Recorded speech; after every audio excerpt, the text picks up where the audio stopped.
Hello, I am Wesley Foreman, and today on Cooking for the Yum of It, I am going to attempt to recreate, and pardon me if I pronounce this wrong, Julia Child's purée de pommes de terre à lait, or garlic mashed potatoes. Let's get started. The first thing you want to do is get the best potatoes for mashing are the Russett, also known as the baking potato. And first thing we need to do with these is peel the potatoes. And after you peel the potato, pardon my arm, next thing you're going to do is quarter them and put them in some water to soak so they don't oxidize and turn sort of a brownish red color. It doesn't really affect the taste, but good food, I think, is not just about how it tastes, but also how it looks. As the potatoes are soaking, we're going to start with the alai part, and for that we're going to need not 2 cloves, but 2 heads of garlic. I know that sounds like quite a lot, but trust me, because I trust Julia. You're going to break these all into individual pieces, discarding the peeling as much as possible. Now, I know it will sound like it's going to be awfully garlicky and very strong, but the secret from what I've been able to read and one tried to get away and study on for this recipe is that the next process after we get all of this done is really going to help to tame down the garlic, the super strong part of the garlic, and just make it sort of the sweet, almost butter-like quality of the garlic. So let's skip ahead. Now that the water is boiling, I didn't want to show you this part until now because you know what they say about a watched pot. We put our garlic into the boiling water, and we're only going to leave it there for 2 minutes. Now this process is something my grandma actually taught me long before I read about it in Julia Child's cookbooks. She called it parboiling. Now this will take some of the I don't know what word to call it. It will tone down the excessive strength of the garlic so that you won't taste only garlic when you eat these mashed potatoes. So anyway, after 2 minutes we're going to drain this and then peel the garlic. So let's skip ahead. I wanted to add this process will also help separate some of the garlic cloves that weren't very friendly about being taken away from the whole, the aggregate, I suppose. Alright, that's 2 minutes. And here we have our garlic. Okay, it's a little bit hot. Ooh, still hot. So we're going to let this cool down just a bit. Okay. Now, you see how easily... Oh, please don't embarrass me in front of my viewers, garlic. Okay. See how easily that peels now? And we want to take off this stem part here. I don't really care for that part. And then we put it back in the little pot we used. You'll see why in a minute. Now I've got a lot of garlic here, and you're probably not going to watch the whole thing. So let me skip ahead to when all the garlic is done. And there you have it, about 30 cloves from 2 heads of garlic. Now we go on to our next step. For this part, wrong burner. We want to cook this the garlic very slowly with our 4 tablespoons of butter.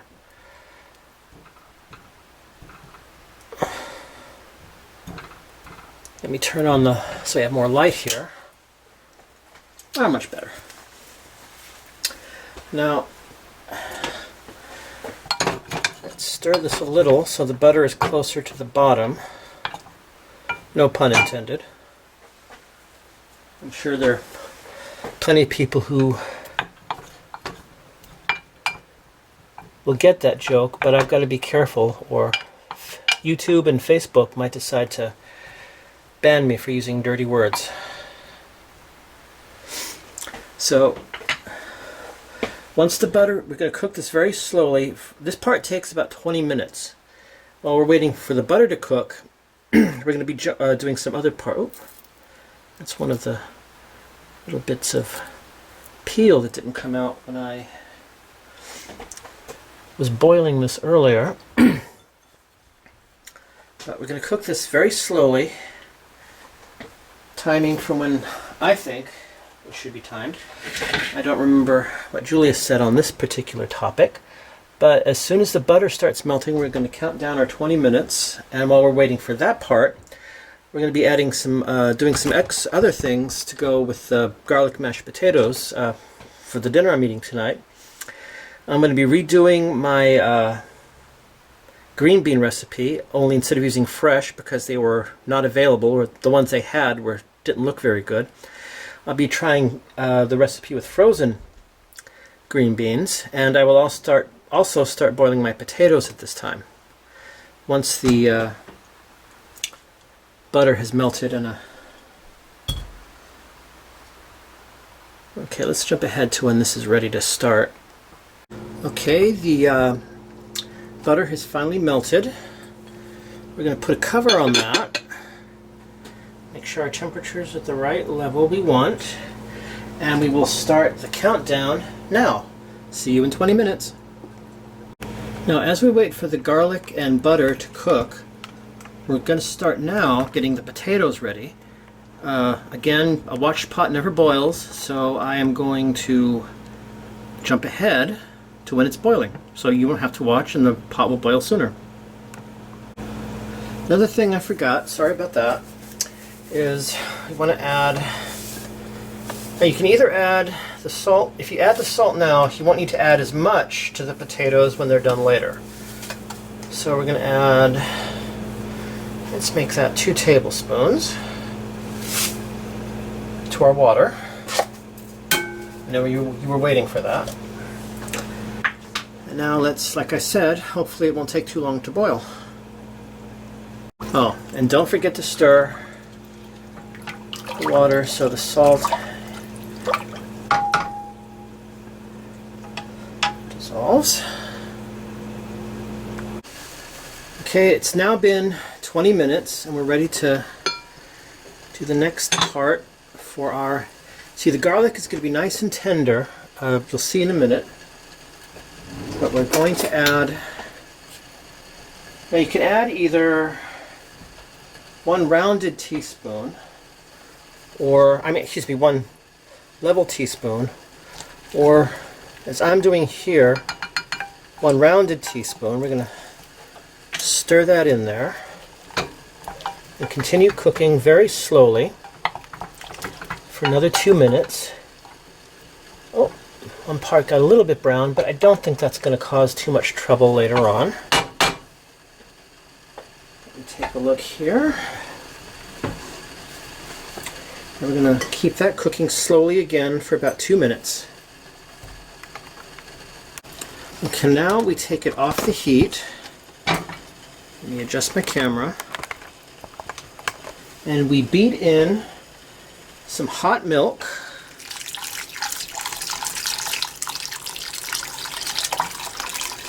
Oh, some of it spilled over, don't worry. And our seasoning of, that's about 1 teaspoon of, actually, how much salt was that? That was, sorry, I should know this, I just put it in there earlier. That was 1/4 teaspoon of salt, sorry.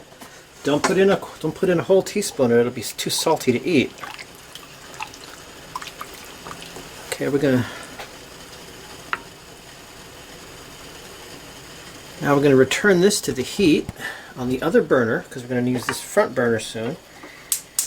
Oh, I did it again. Now this one we want to be on high, and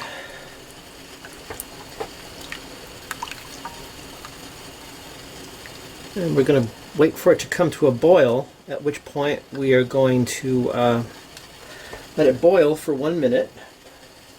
And while we're waiting for that, okay,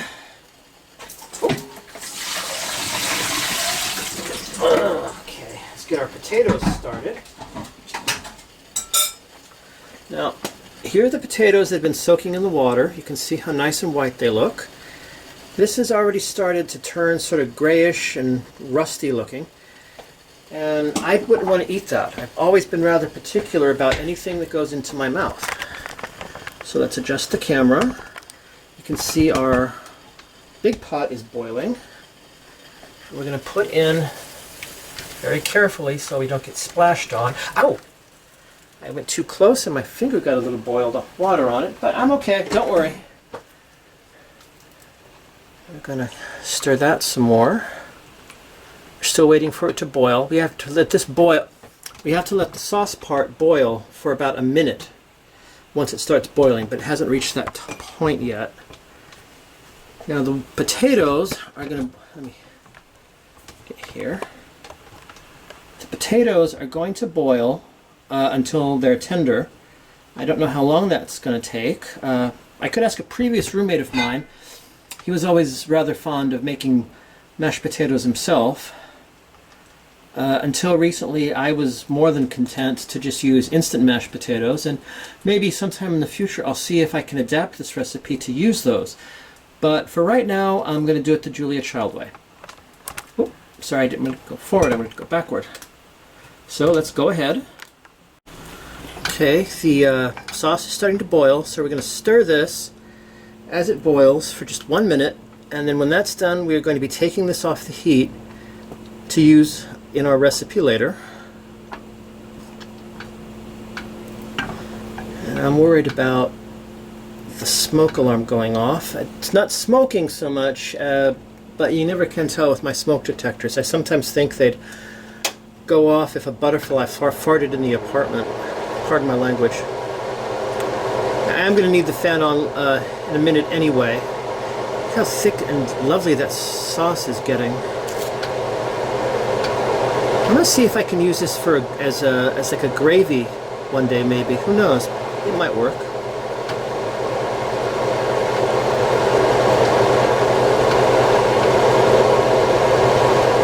Okay. 1 minute. I'm going to turn the heat off. I'm going to taste this. That is fantastic. Now this is coming off the heat, and I'm going to put it on the little placeholder. These are very great. I wish I had more of these. I need to get some. If anyone wants to know what to get me for my birthday in June, I could use a lot more. I could use some more of these. Not a lot more, but I could use some. Now, the water for the potatoes is boiling, so now I'm going to start getting everything ready for the green beans. I'm going to use the burner I had just a second ago, and bring my water. Oh, there we go. Bring it to a boil, which who knows how long that'll take if you're all watching. Okay, now it's time to start working on the steak. For this, we need to bring our pan up to a very high heat. I don't know if you remember, but the way I check is I sprinkle some drops of water on it. When the water completely boils away, I sprinkle some again, and if the droplets immediately sizzle away, then I know the pan is hot enough.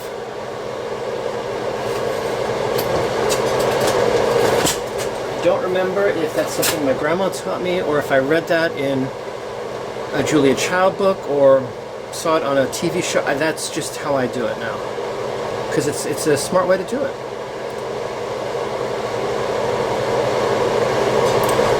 So this part, I don't know how long it's going to take. It's only little droplets of water, so it's not like we're watching the pot.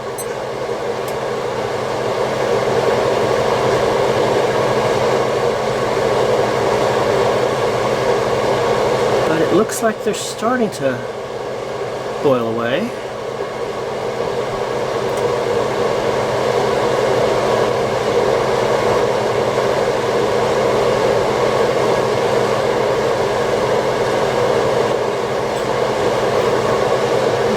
It's being difficult.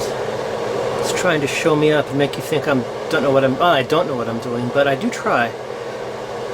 Someone asked me, one of my friends, air quotes, friends ask me why I have been doing this.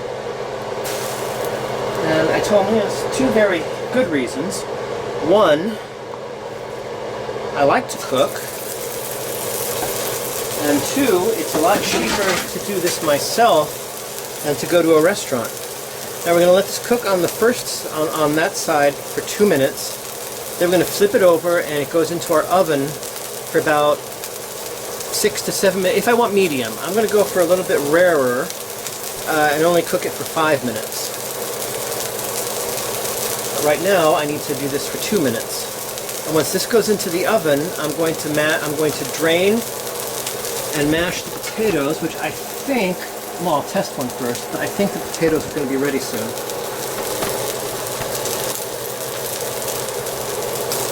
But yeah, everyone has their vice. For some people it's smoking, for some people it's drinking. For me it's eating. I enjoy food, I'm not going to deny that. And my waistline is very ample proof of it, which is one of the reasons I've been going to the gym a lot more often. There's a few people at the gym, one in particular, what do you call a male Karen? A Ken?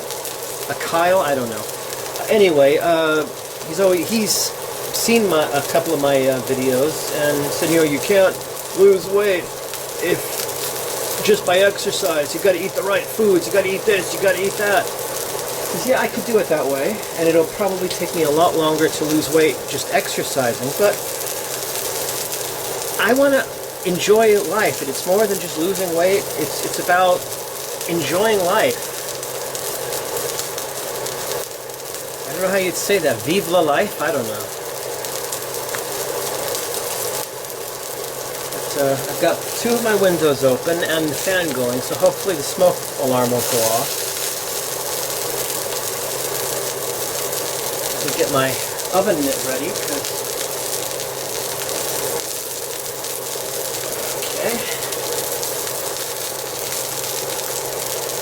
Okay, 2 minutes have come and gone. Now this goes into the oven,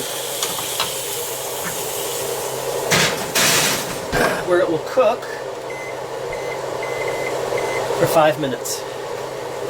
Now let's see if I can, now let's test the potato. First, let me adjust the camera so you can see me test the potato.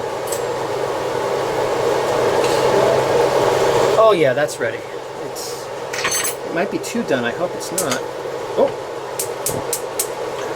Turned off the wrong burner. Now let me get my oven mitts and drain the potatoes, and I'll be right back. And while I was waiting, the alarm did go off. I swear sometimes I think it would be less upsetting to just wake up on fire. Now we mash our potatoes, and we go turn off the alarm. Sorry about that. Anyway, as I was trying to say, is that, oh, careful. Julia used something she called a potato ricer. I haven't looked yet. Maybe it's available on Amazon. I don't know. But I really don't think something like that is necessary when I've got my trusty old potato masher right here. Okay. Now looks pretty dry, doesn't it? Because that's because we have to add other stuff to it. Okay, we put in 4 tablespoons of butter. And oh, it doesn't want to come apart. Off our hands, and we get our heavy cream. Let me get this open here.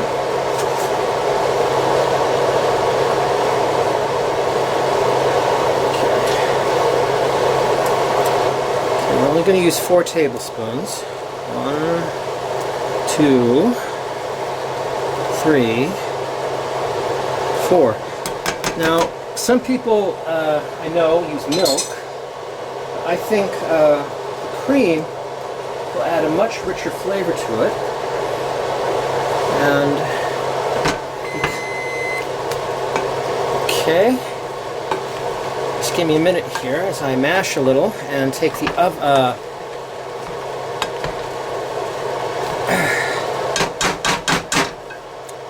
take my steak out of the oven.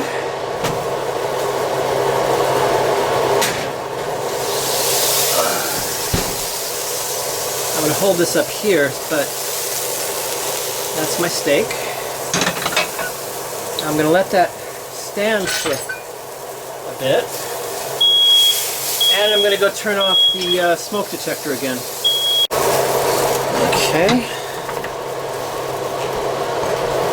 Anyway, I don't know if I mentioned this. Like I said, I don't know if this masher was left by my previous roommate, or if it's one that my current roommate's bought. Either way, it's here and I'm using it. Okay, now we're going to turn our right rear burner down to the lowest possible temperature that will still maintain a flame, because we want to keep our potatoes warm until we're ready for the next part. So let me move that here. And on this burner, we're going to work on the green beans.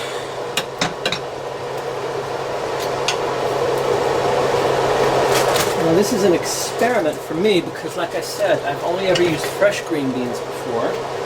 But sometimes they're out of season, or they're just too expensive. And these are French cut green beans, so I suppose that makes it okay. Now, you cook this part according to the instructions on your packaging. Throw the wrapping away. Now we wait for it to come to a second boil before we move on. And we're going to get this over here. This is the sauce that will be going into our potatoes soon. I'm going to leave that there for now. And make sure I didn't forget anything on the mashed potatoes. Okay, we'll be adding the cream and cream sauce and the parsley in just a few minutes. But for now, we're going to leave that as it is. The steak is resting. So all we're waiting for now is the green beans to cook. And, oh, looks like there's a stem in there. I'm going to take that out. Of course, that's one of the disadvantages of using frozen. You can't prepare them by hand so that you know that for a fact that you didn't get any stems in there. But that's okay. It's not impossible to remove. It's not brain surgery. It's just a very precise science of cooking.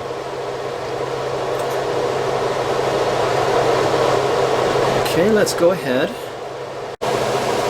Okay, the green beans have finished the first stage. As you recall from my previous green bean episode, we now want to make sure we get as rid of much of the moisture as possible.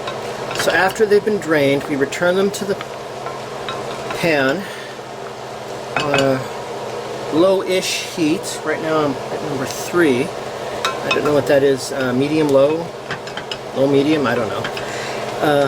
Until we've steamed away all the moisture, which shouldn't take too long.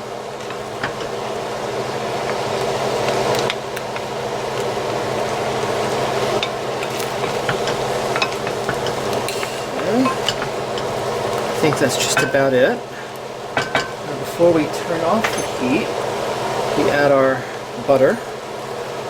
A lot of butter in French cooking.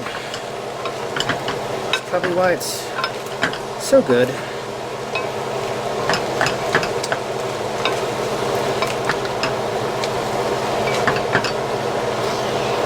It's so funny. I cubed this. I don't know if you can see that. I cubed that, and it melted back together. It's hilarious.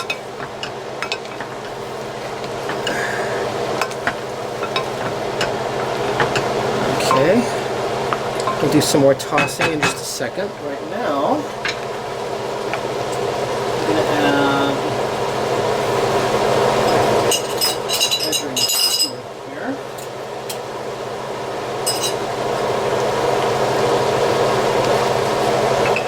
Okay, we're going to add about a teaspoon of salt. Not too much for the amount we've got. And I'm going to go with just half a teaspoon of pepper. Actually make that a quarter. Don't want too much pepper. Just a quarter teaspoon. We toss our green beans some more. And the butter has now been completely melted, which is good. That's a good thing.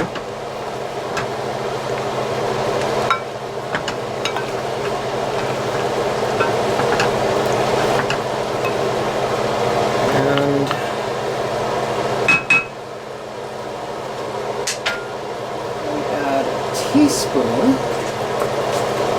of lemon juice. Now you can use fresh squeezed, but nothing wrong with bottled. At least I don't think there is. I've been using bottled ever since I first made these green beans. I hope Julia forgives me. But it tastes good, and that's really all was one of her basic messages in the book my roommates gave me for Christmas this year. If it tastes good, you did nothing wrong.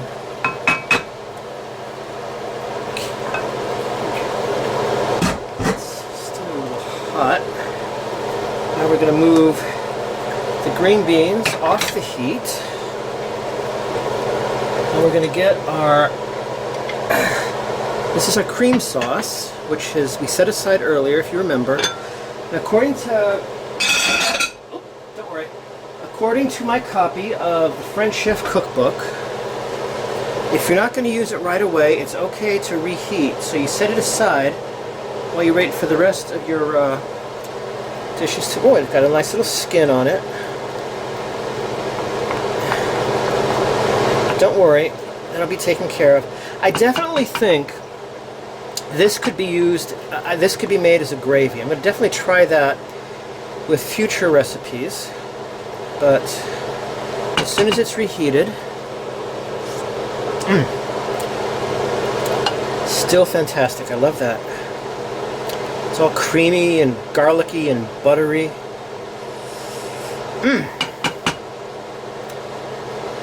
Okay.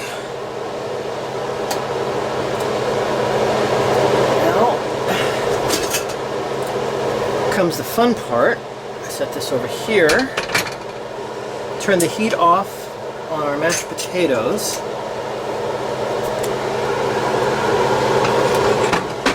Okay. Set aside this for just a minute. We're going to use it again in a second. Now we take a fine metal sieve and we pour our sauce in here.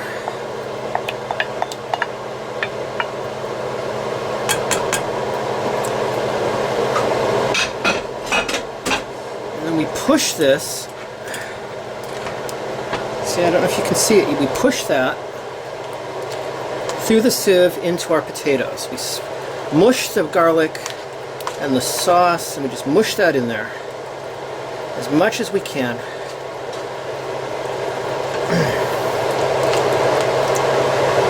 Just, oh, gotta be careful. I'm, like Zeus did with Thor, I'm flicking too fast. And my sauce is going everywhere, and I don't want that. I want it to go in the potatoes.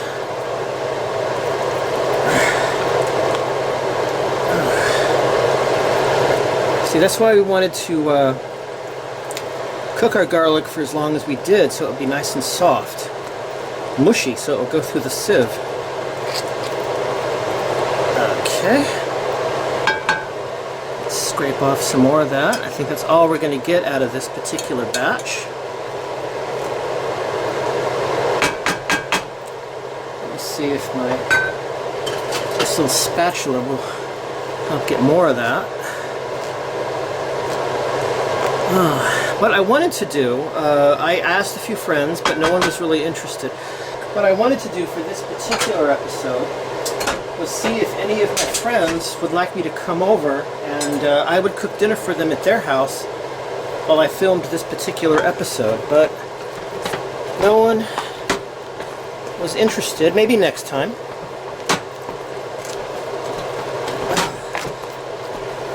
Oh, look how creamy that is.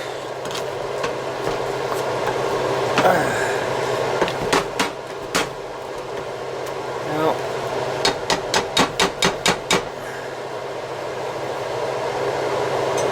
let's scrape that off there.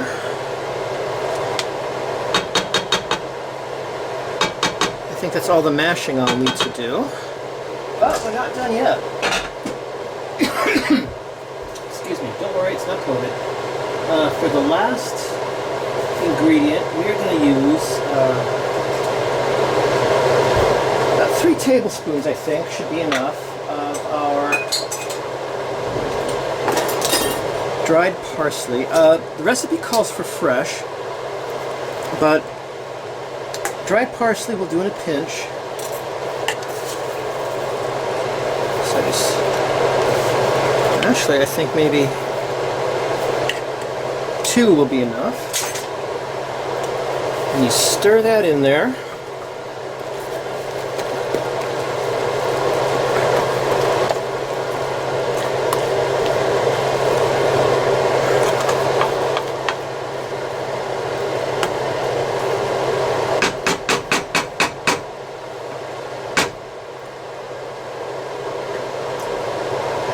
And there you have it. Julia Child's very own.